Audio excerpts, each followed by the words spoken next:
Class 10-এর math objective, এই যে 2023 সালের কোশ্চেনগুলো, অবজেক্টিভ কোশ্চেনগুলো আমি একটু দেখাচ্ছি তোমাদের। একের দাগের অঙ্কগুলো যে ছিল এমসিকিউ, ওগুলো একটা ভিডিও দিয়েছি। আবার 2 নম্বরে যে কোশ্চেনগুলো থাকে মানে শূন্যস্থান, সেগুলোকে আমি এইভাবে করে দেখাচ্ছি তোমাদের। যে 180 টাকার 1 বছরের সুদ আসল যদি 198 টাকা হলে বার্ষিক সরল সুদের হার কত হবে। তাহলে এই ক্ষেত্রে 180 টাকার বলেছে, তার মানে পি হচ্ছে 180 টাকা। ঠিক আছে, পি 180 টাকা। তারপরে টি হচ্ছে 1 বছর। আর এখানে সুদ আসল এত টাকা বলেছে, তার মানে অ্যামাউন্ট এ ইজিক্যাল টু 198 টাকা। তাহলে এসআই কত হবে? এসআই মানে হচ্ছে আমরা সূত্র জানি এ মাইনাস পি, তার মানে 198 মাইনাস 180, ঠিক আছে, সমান হচ্ছে 18 টাকা। ওকে, তাহলে আমাকে বের করতে বলেছে সুদের হার কত, বার্ষিক সুদের হার কত। আর সমান আমরা সূত্র জানি SI into 100 by P into T. তাহলে কত হচ্ছে? এসআই হচ্ছে 18 ইন্টু 100 বাই পি মানে হচ্ছে 180 ইন্টু টি মানে হচ্ছে 1। তাহলে দেখো একটা শূন্য একটা শূন্য, 18 18, তাহলে কত থাকলো? 10%। 10%, এটাই হচ্ছে আমরা শূন্য স্থানে বসিয়ে দেব।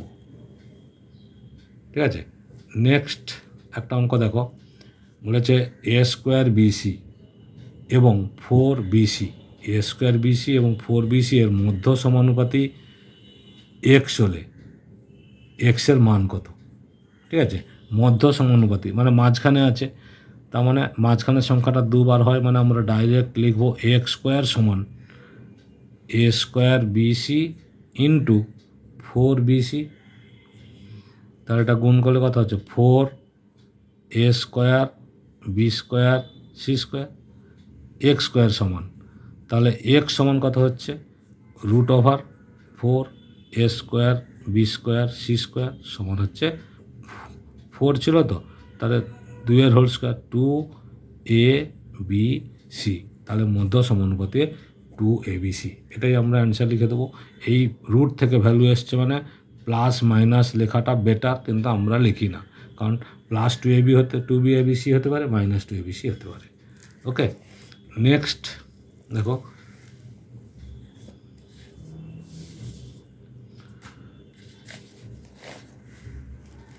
নেক্সট একটা অঙ্ক বলেছে tan theta into cos 60 degree সমান √3/2 হলে সাইন থিটা মাইনাস 15 ডিগ্রির মান কত।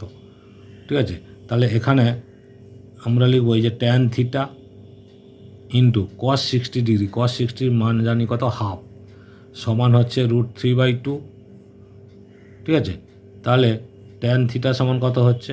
tan থিটা সমান হচ্ছে √3/2 ইন্টু এই 1/2টার পাশে সে ভাগ হবে, মানে গুণ করে উল্টে যাবে, কত হলো? √3। তাহলে এই যে কি থাকলো, tan থিটা সমান হচ্ছে √3। এবার এই যে tan থিটা সমান ট্যানের কোন মানটা √3, আমরা জানি হচ্ছে tan 60 ডিগ্রি, tan 60 ডিগ্রির মান হচ্ছে √3।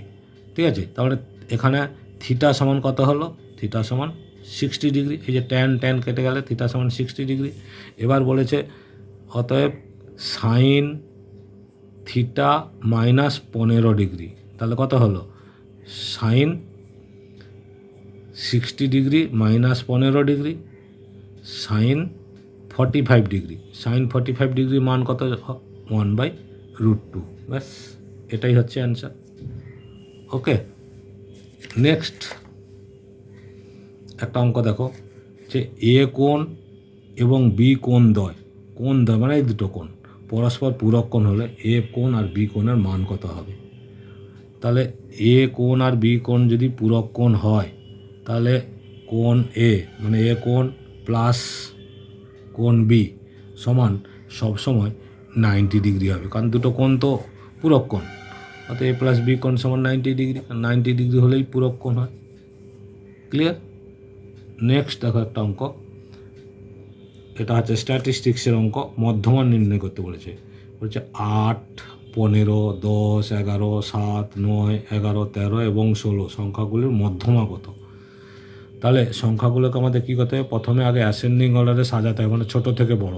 প্রথমে সাজিয়ে নেব 7, 8, 9, 10, 11, দেখো দুবার আছে 11, এই যে 7, 8, 9, 10, 11, 11, তারপরে আছে 13, তারপরে আছে 15, এই যে 13, 15, তারপরে 16।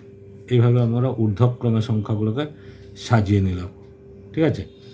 তাহলে এখানে n সমান কত হচ্ছে, n সমান হচ্ছে 9। 9 হলে কি হয়, অযুগ্ম সংখ্যা। অযুগ্ম সংখ্যা যখন বলেছে তখন হচ্ছে আমাদের মধ্যমা নির্ণয় করার সূত্র আমরা কি জানি, এই যে মধ্যমা সমান হচ্ছে l প্লাস n প্লাস 1/2 তম পদ সমান হচ্ছে 9 প্লাস 1/2 তম পদ সমান, তাহলে 10/2, 2 5 10 সমান হচ্ছে 5তম পদ, ঠিক আছে, 5তম পদ। তাহলে 5তম পদ মানে এখানে সংখ্যা গুনবো 1 2 3 4 5, তাহলে এইটা হচ্ছে আমাদের উত্তর, মানে এটাই হচ্ছে 11। 5তম পদ মানে হচ্ছে 11, এটাই অ্যান্সার। ক্লিয়ার। নেক্সট একটা শূন্য স্থান দেওয়া আছে, দেখো তোমাদের বলেছে এক মুখ কাটা একটা পেন্সিলের আকার, এক মুখ কাটা পেন্সিল, সেই পেন্সিলের আকার তাহলে কি আকৃতি হতে পারে, সেটা চোঙ হতে পারে বা প্রিজম হতে পারে, ঠিক আছে। তোমাদের চোঙটা জেনে রাখাই ভালো। চোঙ ও ড্যাশের সমন্বয়, তাহলে আর একটা দিক হচ্ছে শঙ্কু, মানে পেন্সিলটা তো আমাদের এইরকম একটা পেন্সিল, ঠিক আছে, এই দিকটায় কাটা হয়েছে এরকম, তাহলে এইখানটা কি শঙ্কু, আর এই দিকটা হচ্ছে চোঙ, তাহলে এটা হচ্ছে শঙ্কু এর সমন্বয়, ঠিক আছে। তাহলে এক মুখ কাটা একটা পেন্সিলের আকার, চোঙ এবং শঙ্কুয়ের সমন্বয়, এইভাবে আমরা করে নিতে পারবো, ঠিক আছে। আশা করছি বুঝতে পেরেছ। আর আমি পুরো বইয়ের ক্লাস 10-এর টেস্টের এবং ফাইনালের জন্য সাজেশান দিয়েছি, দেখবে আলাদা আলাদা করে সাজেশান দেওয়া আছে। টেস্টের জন্য পাটিগণিতের একটা সাজেশান দেওয়া আছে, পরিমিতির একটা সাজেশান দেওয়া আছে, ত্রিকোণমিতির একটা সাজেশান দেওয়া আছে, পাটিগণিত একটা দেওয়া আছে, এছাড়া ত্রিকোণমিতি, পরিমিতি, জ্যামিতি, উপপাদ্য, একটা জ্যামিতি উপপাদ্য মিলে, মানে উপপাদ্য আর সম্পাদ্য মিলে একটা দেওয়া আছে। সেটা তোমরা অবশ্যই ভালো করে প্র্যাকটিস করে যাবে। আমি আশা করছি কমন পেয়ে যাবে, কারণ প্রত্যেক বছর স্টুডেন্টরা কিন্তু কমন পায়। বই থেকে যদি কোশ্চিন করে তাহলে কিন্তু আমি যে সাজেশানটা দিয়েছি সেই সাজেশানগুলো অবশ্যই ভালো করে প্র্যাকটিস করো, তাহলে কিন্তু তোমরা কমন পাবে। সব অঙ্ক তো প্র্যাকটিস করবেই, আমি যেগুলো সাজেশান দিয়েছি সেগুলো হচ্ছে একটু বেশি ভালো করে যাবে, তাহলে কী হবে, পরীক্ষায় কোশ্চিন পেপার যখন কমন হয়ে যাবে তখন তোমরা 2 মিনিটের মধ্যে একটা অঙ্ক নামিয়ে দিতে পারবে। তোমাদের টাইমটা সেভ হবে, সেই টাইমটা সেভ হলে তোমরা সেটা অবজেক্টিভের কাজে লাগাতে পারবে, বা যে অঙ্কটা পাচ্ছ না সেটার পিছনে ট্রাই করতে পারবে। কিছুটা সময় বেয়ার হবে, মানে কিছুটা সময় তোমাদের সাশ্রয় হবে। সেই হিসাবে সাজেশানটা অবশ্যই দেখো, প্র্যাকটিস করো, ভালো করে পরীক্ষা দাও।